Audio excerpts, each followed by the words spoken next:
ইন্না আউওয়ালা বাইতিন উযিআ লিন-নাস, পৃথিবীর প্রথম ওই ঘর মানুষের কল্যাণের জন্য। জিবরাইল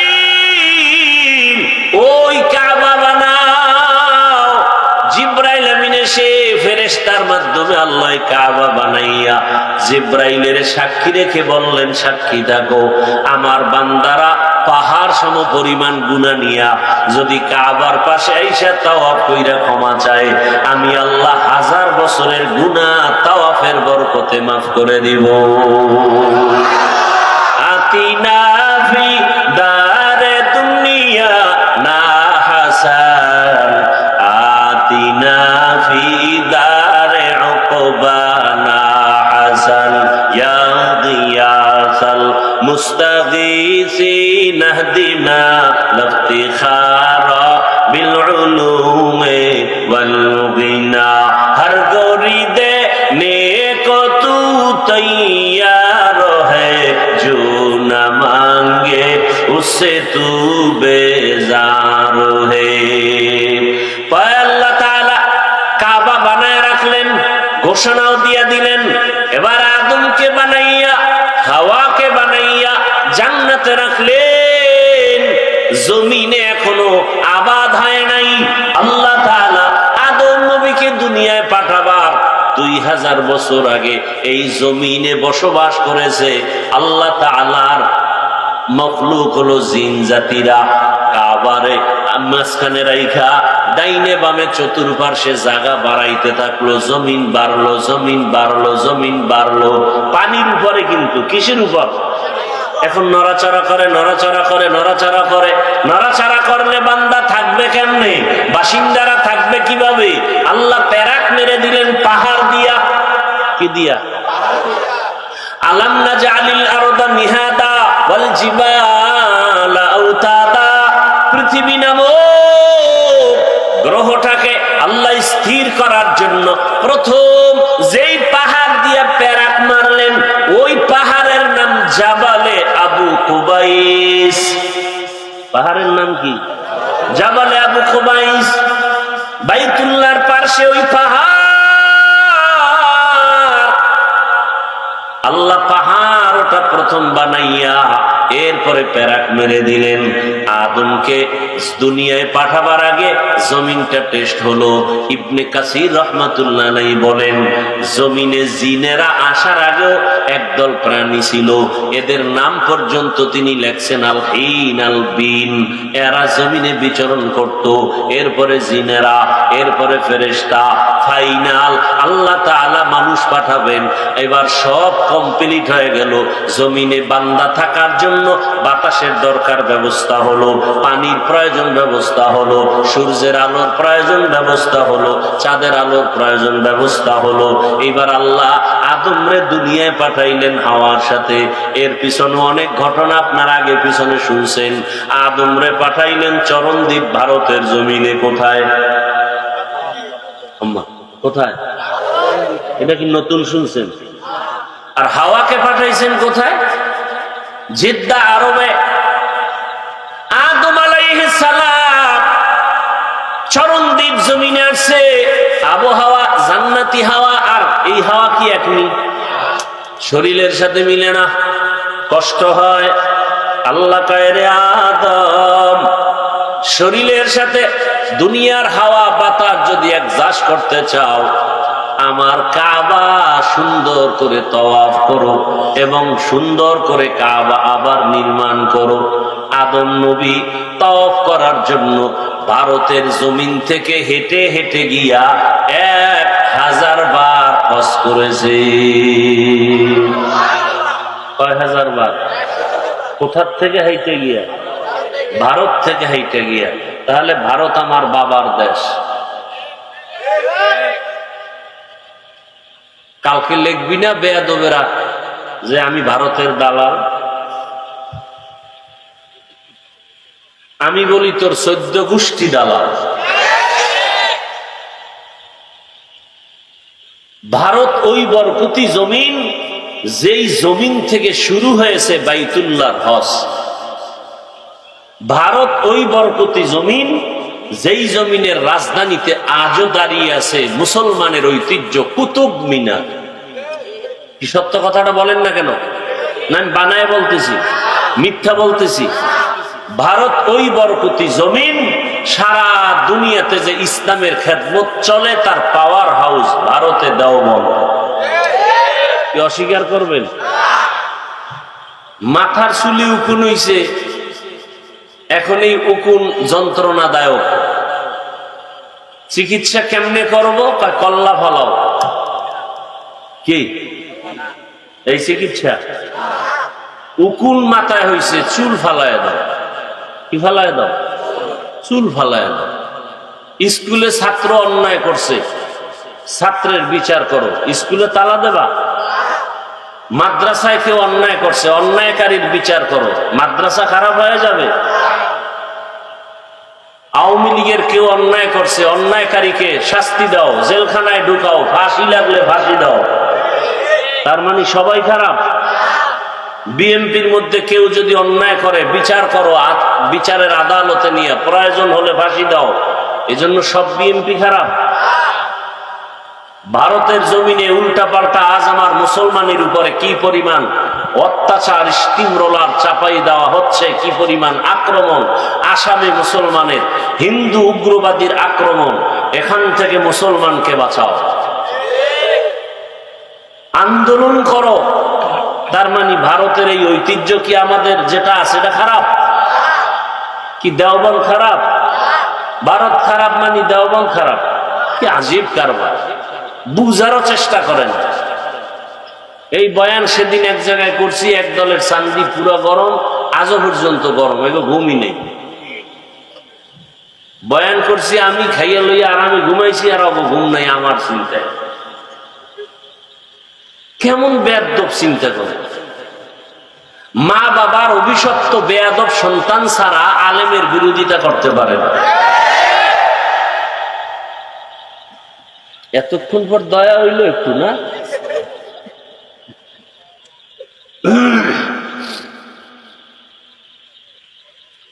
হায় হায় হায়! আদম আলাইহিস সালাম ভারত থেকে বাইতুল্লাহ গিয়া হজ করছেন কতবার? যুবকেরা লিখে রাখো, প্রয়োজনে গুগলে দেখো। আমারে তুমি শুধু শুধু মন্তব্য খারাপ করো কেন? তুমি গুগলে সার্চ দাও, আমি যা যা বলে গেলাম সার্চ দাও। এরপরে এআই আছে না, লিখে দাও, ওকে প্রশ্ন করো, যা যা বললাম সব চলে আসবে, সব চলে আসবে। 1000 বার হজের মধ্যে 300 বার করছেন বড় হজ, আর 700 বার করছেন ওমরা। আমি এদিকে না পইরা না যাই না বলতেছি। আপনি তো আউযুবিল্লাহ পারেন না, আপনি মন্তব্য করেন কেন? মানে আপনি কি বলবো বলতে পারি, দরকার নেই। আল্লাহ হেদায়েত না দিলে কি করে? তো মরাডারে মারো কেন, কয় লড়ে কেন? কি আর করা?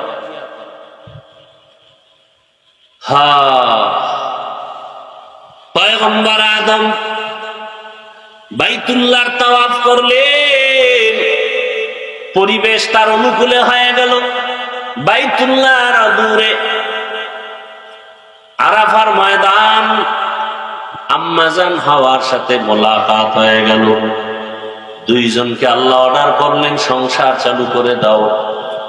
সংসার চালু করবে। আল্লাহ আস্তে আস্তে সব ব্যবস্থা করে দিলেন। তরকারি লাগবে, আল্লাহ ব্যবস্থা করলেন। এখন আগুন লাগবে পাক করতে। কি আদম কাল্লা আগুন না থাকলে কেমনে করব? গরম করতে হইব না? এবার আল্লাহ কা জিবরাইল আগুন লয়ে যাও। এমন আগুন লয়ে আইছে যে তরকারি তো দূরের কথা, ওর পাতিল মাতিল পুইরা কিচ্ছু নাই। ও আল্লাহ আগুন দিলে এই আগুন। আল্লাহ বলেন, জিবরাইল আগুনটা সমুদ্রে গিয়া 3 বার চুবানি দাও। 3 চুবানিতে 3000 বছরের তাপ কমে গেছে। আরো আস্তে করে বলে, এইবার বাকি আদমকে আগুন দাও। আদমের যা লাগবে বাকি আগুনটা পাহাড়ে পাথরে ফেলে দাও। এই জন্য পাহাড়ের পাথরের মধ্যে আগুন আছে, পানির মধ্যে আগুন আছে, আমাদের কাছেও আগুন আছে। পানিতে আগুন আছে না? পাথরে আছে না? আছে। আদম নবী সংসার শুরু করলেন। দুইজন আম্মাজান হাওয়া সহ বছরে বছরে দুজন সন্তান আল্লাহ দান করলেন। একজন ছেলে, একজন মেয়ে। আগের বছরের ছেলে পরের বছরের মেয়ের সাথে বিয়া, আগের বছরের মেয়ে পরের বছরের ছেলের সাথে বিয়া। কার মাইয়া আর কার হোলা?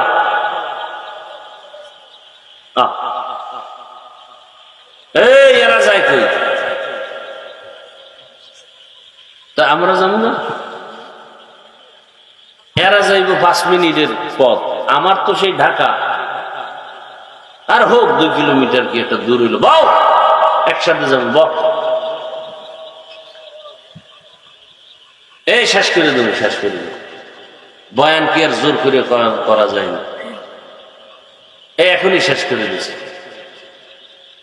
তো কোন কথা বলতেছিলাম?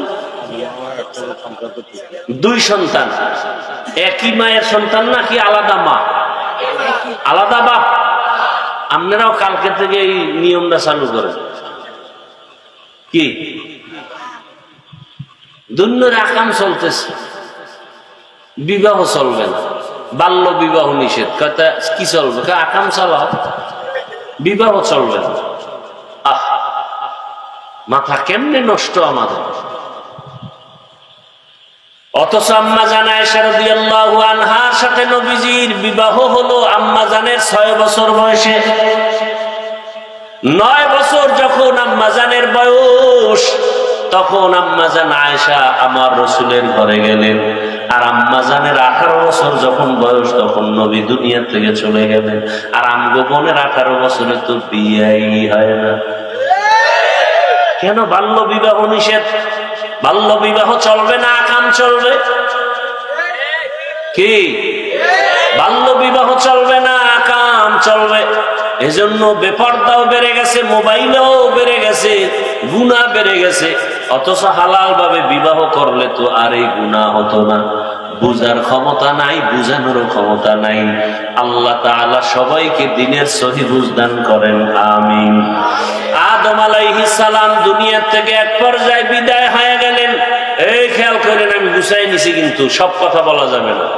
আদম নবী বিদায়ের 600 বছর পর এখন আর উম্মতেরা নবী পায় না। মানুষগুলো কেমন যেন মূর্তি পূজা শুরু করলো। আদম নবী বিদায়ের কত পর? 600 বছর পরে দুনিয়াতে মূর্তি পূজা চালু করায় দিল ইবলিস। মূর্তি পূজা চলতে থাকলো আরো 600 বছর। কত হইল টোটাল?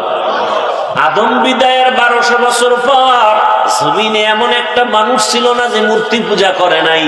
আল্লাহ সেই সময় উম্মতের হেদায়েতের জন্য, দাওয়াতের জন্য নূহ নবীরে পাঠাইলেন। নূহ নবী 950 বছর পর্যন্ত দাওয়াত চালাইয়া মাত্র 40 জন মুমিনের মূর্তি পূজা থেকে ফিরাইয়া নিলেন। কয়জন? কয়দিনে? 950 বছরে 40 জন মাত্র মূর্তি পূজা ছাড়লো। আল্লাহ জানায় দিলেন, নূহ আমি জানি আর একটা মানুষও মূর্তি পূজা ছাড়বে না। নূহ নবীকে আল্লাহ যদি নাই ছাড়ে এগো মাইরা ফালাও না কেন?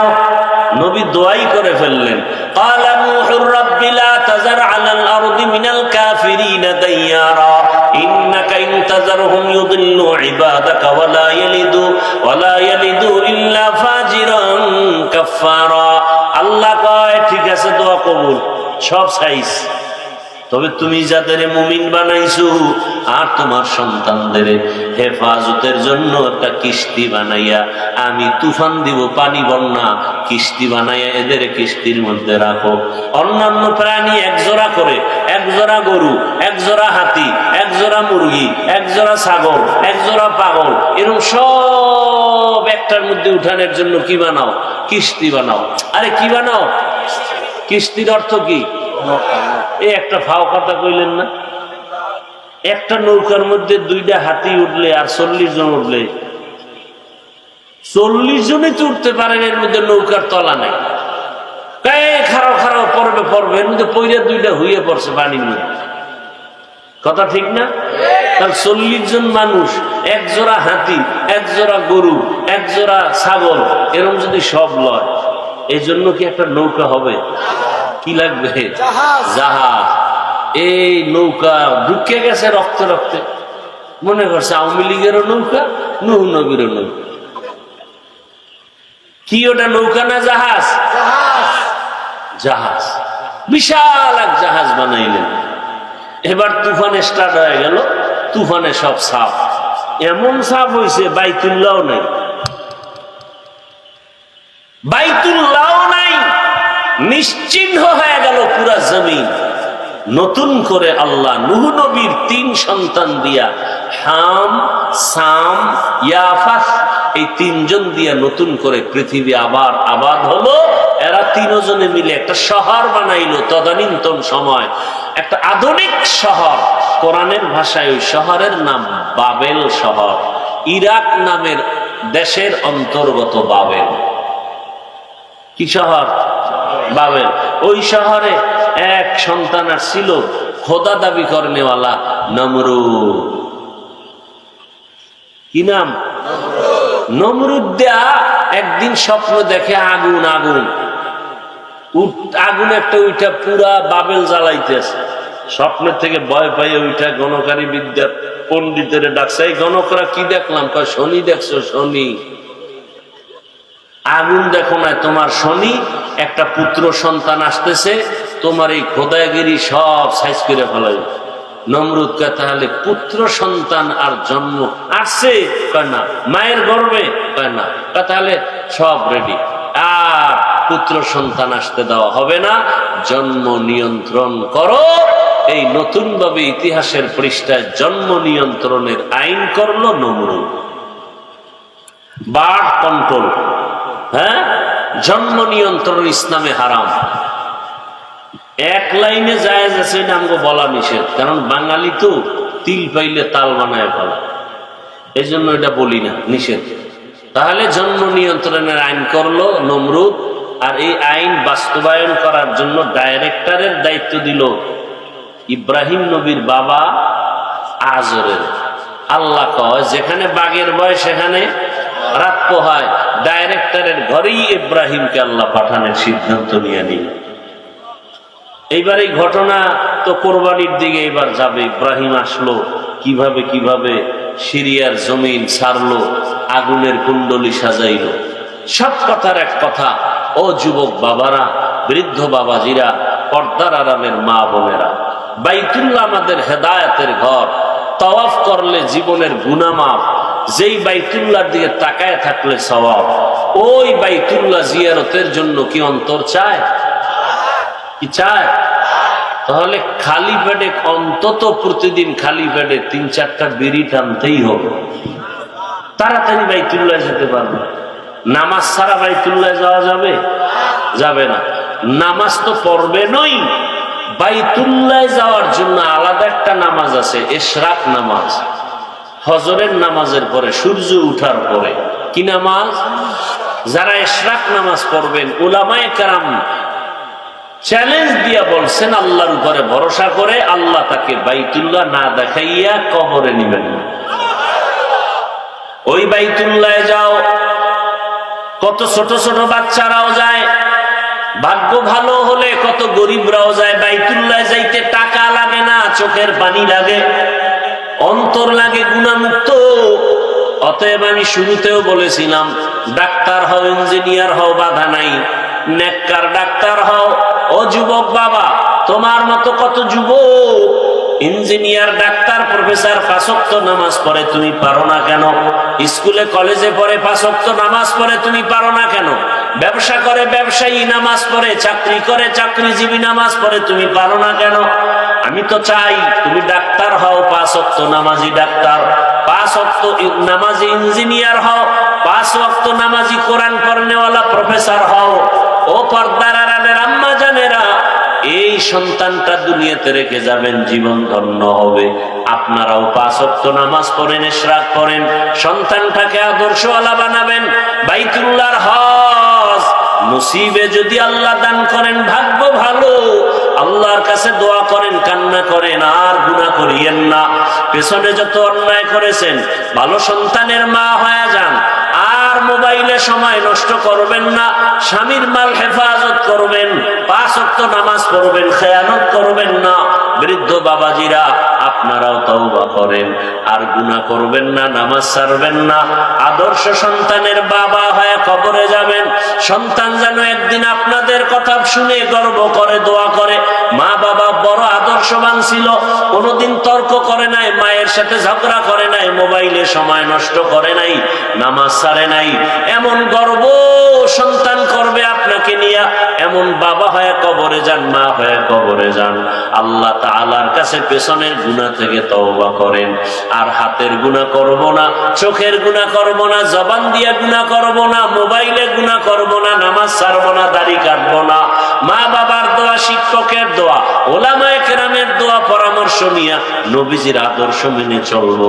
আল্লাহ সবাইকে তৌফিক দান করেন, আমিন।